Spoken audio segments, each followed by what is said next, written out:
টানা বৃষ্টিতে আসানসোলের বুক চিরে যাওয়া গাড়ুই নদীর জল বেড়ে গিয়ে প্লাবিত হল রেলপাড় সহ বিস্তীর্ণ এলাকা। এর ফলে বহু মানুষ গৃহহীন হয়ে পড়েছেন। অনেককেই উদ্ধার করে নিয়ে যাওয়া হয়েছে ধর্মশালা, স্কুল ও ধর্মীয় স্থানগুলিতে। অনেকেই আবার বাড়ির ছাদে বন্দী হয়ে রয়েছেন। অনেককেই উদ্ধার করা সম্ভব হয়েছে।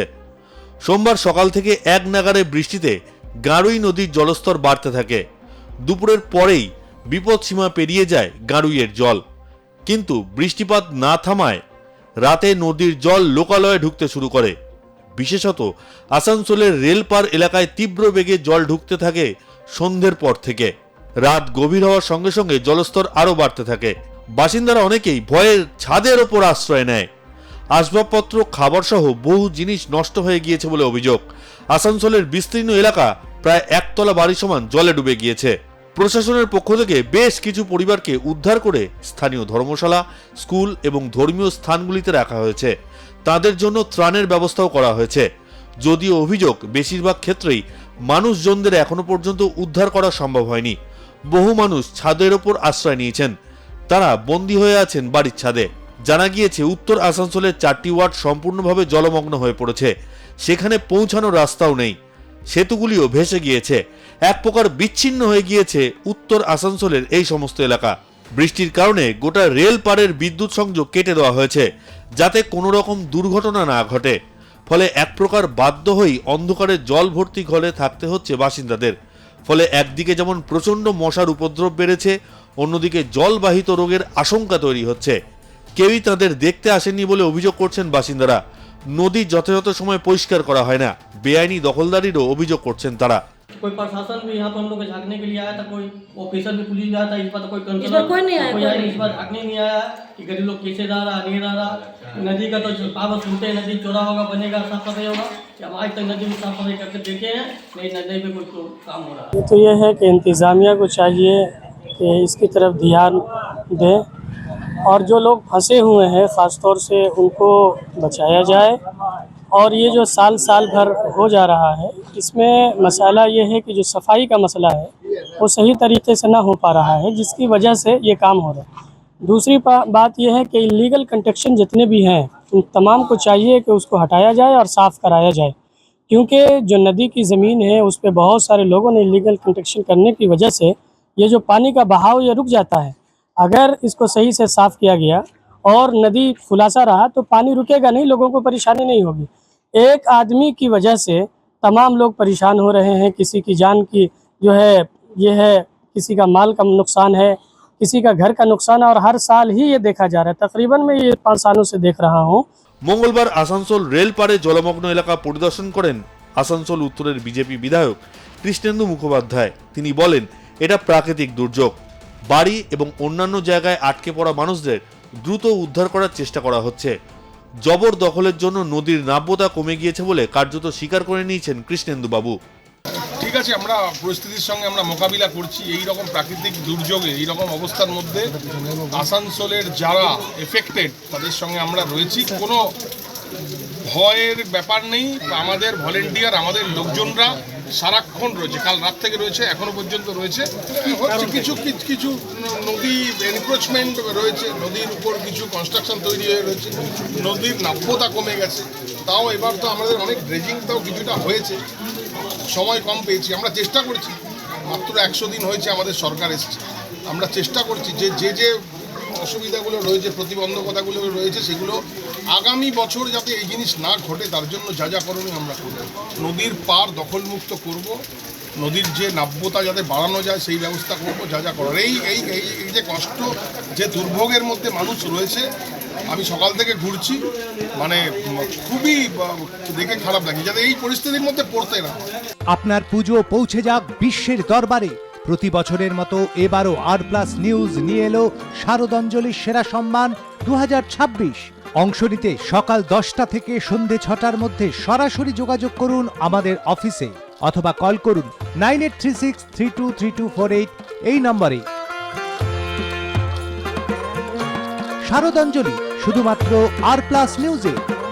অন্যদিকে একটানা ভারী বৃষ্টিতে আবারও গন্ধেশ্বরী নদীর জলে ডুবল বাঁকুড়া 2 নম্বর ব্লকের মান কানালি সেতু।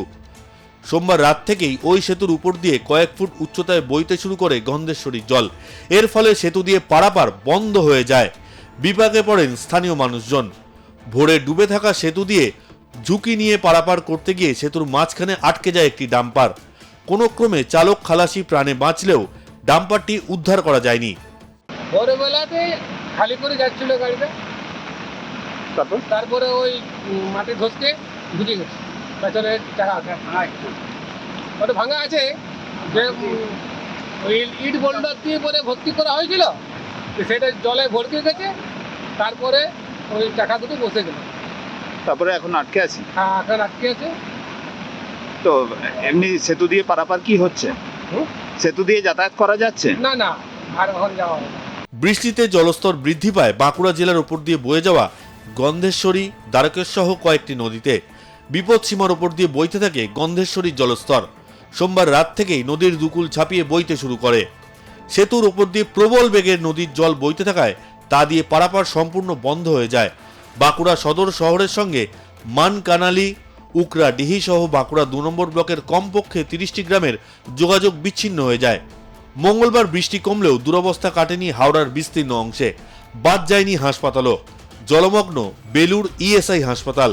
জল থই থই হাসপাতালের ভিতর ও বাইরে। সাপ জোকের আতঙ্কে রোগী এবং তাদের পরিজনেরা। কবে এই অবস্থা কাটবে সেই দিকে তাকিয়ে চিকিৎসক থেকে স্বাস্থ্যকর্মীরা। সাপুইপাড়া অঞ্চলের বেলুর ইএসআই হাসপাতাল চত্বর ও পার্শ্ববর্তী এলাকা। স্থানীয়রা জানাচ্ছেন বৃষ্টির প্রভাব কমলেও হাসপাতাল চত্বর থেকে এখনো পুরোপুরি জল নামেনি। হাসপাতালের ভিতরেও জমে রয়েছে নোংরা জল। চিকিৎসকরা জল ডিঙিয়ে চিকিৎসা করতে আসছেন। চিকিৎসা নিতে যেতে হচ্ছে সেই জল পেরিয়ে। আপাতত হাসপাতালের বহির্বিভাগ বা আউটডোর পরিষেবা অন্য জায়গা থেকে দেওয়া হচ্ছে। প্রতিবার বর্ষাতেই এই জমা জল রোগে ভুগতে হয় বলে জানাচ্ছেন হাসপাতালের কর্মীরা। पानी है तो काम तो करना होगा ना। रोगी को संभालने के लिए और परिसेवा देने के लिए तो आप आउट करते हैं, पानी में तो परिसेवा देंगे। हाँ, फिर हो नहीं सकता है तो मेडिकल मिलेगा, मेरे को बुखार होगा तो छुट्टी मिलेगा, क्या दिक्कत? परिसेवा हाँ, कैसे दे डॉक्टर करना काम तो करना होगा। এই জলের অবস্থাতেই মানে আমরা কাজ করছি, বেডে এই হচ্ছে বেড পেতে এমন অবস্থা কাজ করছি মানে ধারণার বাইরে। বিগত মানে বছরকে বছর এরকম জল হতেই থাকে, সারা বছরই মানে 2 মাস 3 মাস। হ্যাঁ, সাপটাপ তো আছেই, সাপটাপ आप नहीं बात চন্দ্রবোড়া বিষধর সাপ। আগের বছর চন্দ্রবোড়া জলের মধ্যে ঘোরাঘুরি করছে, এখনো পর্যন্ত দেখা যায়নি। আগের বছর দেখা গিয়েছিল, এখনো পর্যন্ত এবছর দেখা যায়নি এখনো পর্যন্ত। কি রে, তোর বেশ র্যাশ হয়েছে দেখছি। হ্যাঁ রে, কি করবো বলতো, র্যাশগুলো কিছুতেই কমছে না। অনেক কিছু ইউজ করলাম তবুও কমছে না। তুই এম্বার গৌরীদেবী হসপিটালসে দেখাতে পারিস, ওখানে ভালো এক্সপিরিয়েন্স ডার্মাটোলজিস্ট আছে। গৌরী দেবী হসপিটাল, রাজবাঁধ, দুর্গাপুর। যোগাযোগ 8001003333, 8001113333। আবহাওয়া দপ্তরের পূর্বাভাস মতো গোটা দক্ষিণবঙ্গের পাশাপাশি হিঙ্গলগঞ্জে সোমবার ভারী বৃষ্টি হয়েছে। এই ভারী বৃষ্টিতে একদিকে যেমন হিঙ্গলগঞ্জের বিভিন্ন এলাকা জলমগ্ন হয়ে পড়ে এবং ভারী বর্ষণের ফলে নদীর জলস্তর বেড়ে গিয়ে নদীর বাঁধে ধস নামতে শুরু করে। ভাঙনের ভয়াবহ রূপ দেখে আতঙ্কগ্রস্ত হয়ে পড়ে গ্রামের বাসিন্দারা। স্থানীয় ও পুলিশ সূত্রে খবর, হিঙ্গলগঞ্জ ব্লকের অন্তর্গত সাহেবখালী গ্রাম পঞ্চায়েতের রমাপুর স্কুলবাড়ি ঘাট সংলগ্ন এলাকায় সোমবার বিকালে 200 ফুটের মতো নদী বাঁধ ধসে যায়। রায়মঙ্গলের মতো একটি বড় নদীতে এইভাবে ধস নেমে যাওয়ায় আতঙ্কগ্রস্ত হয়ে পড়েছেন এলাকার বাসিন্দারা। এর আগে এই এলাকায় নদী বাঁধ ভেঙে প্লাবিত হয়েছে বিস্তীর্ণ এলাকা। তার ঘা এখনো দগদগ করছে। তার মধ্যেই এই প্রবল বর্ষণে নদী বাঁধে 200 ফুটের মতো ধসে যাওয়ায় আতঙ্কগ্রস্ত হয়ে পড়েছেন এলাকার বাসিন্দারা। খবর পেয়ে ঘটনাস্থলে যায় এলাকার প্রশাসনিক কর্তারা। এলাকার বাসিন্দাদের দাবি, এই নদী বাঁধ ধসে যাওয়ার পর প্রশাসনের পক্ষ থেকে কোনো রকমে বাঁশের পাইলিং দিয়ে নদী বাঁধ মেরামত করা হয়, কিন্তু বছর ঘুরতে না ঘুরতেই আবার সেই আগের মতোই ঘটনা ঘটে। তাই পাকাপোক্ত কংক্রিটের নদী বাঁধের প্রয়োজন নদী বাঁধের ভাঙন রুখতে। এলাকার বাসিন্দারা বলেন, আমরা খুবই আতঙ্কের মধ্যে রয়েছি। যে কোনো সময় বড়সড় বিপত্তি ঘটতে পারে বাঁধ ভেঙে। প্রশাসনের উচিত ভালোভাবে বাঁধ মেরামত করা। প্রশাসনের পক্ষ থেকে পরিস্থিতি খতিয়ে দেখে দ্রুত প্রয়োজনীয় ব্যবস্থা নেওয়ার আশ্বাস দেওয়া হয়েছে।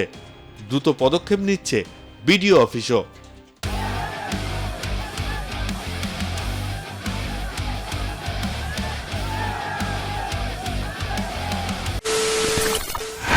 খবরের নামে প্রতিদিন সন্ধে আপনার ড্রয়িং রুমে কি শুধুই চিৎকার চেঁচামেচি খেয়ে আসে? বিতর্কের নামে চলে গালাগালি আর কাদা ছোড়াছুড়ি। এবার সময় পরিবর্তনের, কারণ আমরা কান ফাটানো চিৎকারে বিশ্বাস করি না। আমরা বিশ্বাস করি খবরের সত্যতায়। আমরা কোনো পক্ষের হয়ে গলা ফাটাই না, আমরা সাধারণ মানুষের হয়ে প্রশ্ন তুলি। চিৎকার নয়, শুধু খবর হবে যেখানে বিতর্ক আছে কিন্তু কুৎসিত ঝগড়া নেই। সঠিক তথ্য, বিশ্বস্ত খবর। নজর রাখুন আর প্লাস নিউজে।